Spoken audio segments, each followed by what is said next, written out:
Hello guys, Andrew here. Welcome back to Drew Tutorial. And in this video, I'm going to show you how to connect Slack to Everyday. Once you're inside Everyday, go ahead and click the integrations on the lower left hand side.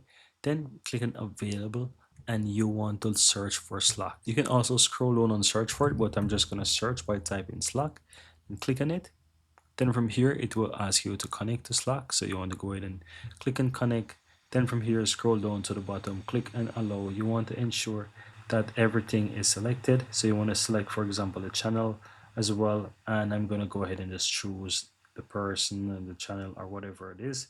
So let's say we choose that channel, then click and allow. And as you can see, it is done. Then I'm going to click on close. And as you can see, if I go back to connected, you can see that Slack is now connected. You can always click on manage, then go to where it says configure, and if you want to remove it, you can do that as well. But that's pretty much it, guys. Very easy and very simple.